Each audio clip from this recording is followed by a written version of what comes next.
Okay, here we go. And again, I'm just going to do that for each of the branches. You can fast forward if you like. But again, I'm going to go through each one of these branches, and I will not stop at their adjoining branches. Each one is going to go all the way down to the trunk. Reload your brush. Make sure you get more paint and more water before you start a new branch.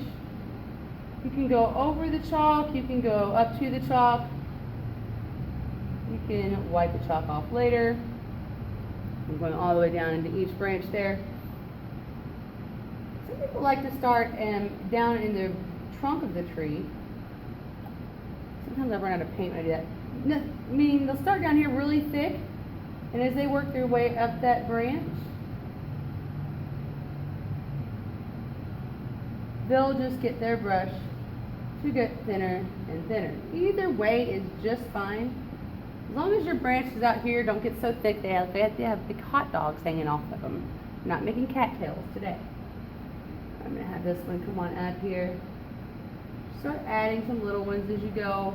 And again, each time coming all the way through the branch. Reloading your brush. And this is kind of time intensive.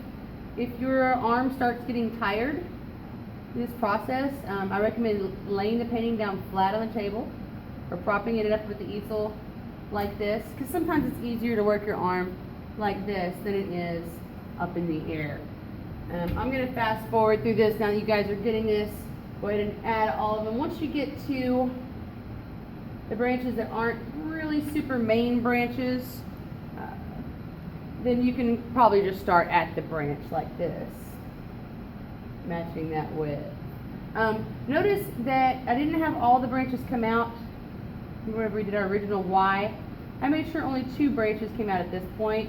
Then I went down the branch a little bit for that one, down the branch a little bit for that one, and down the branch a little for that one.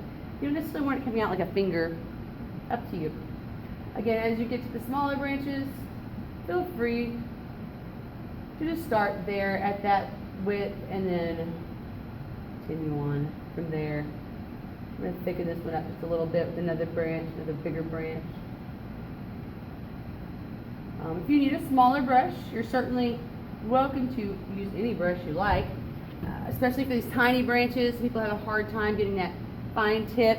Sometimes I'll take my brush and just twirl it in the edges of a plate or something, get that tip back.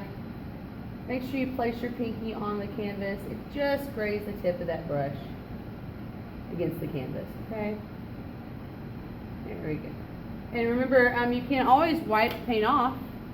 If it is still wet and you don't like something you've done, make sure you've got your makeup sponge handy. You can take your makeup sponge and you can wipe off anything that is still wet. Just make sure you don't scrub too hard. You might scrub through the layers of blue on your painting. So I'm going to fast forward and finish up my branches while you guys work and talk, and I'll stop yapping at you. And when we come back, we'll have these filled with black, and I'll show you the next step.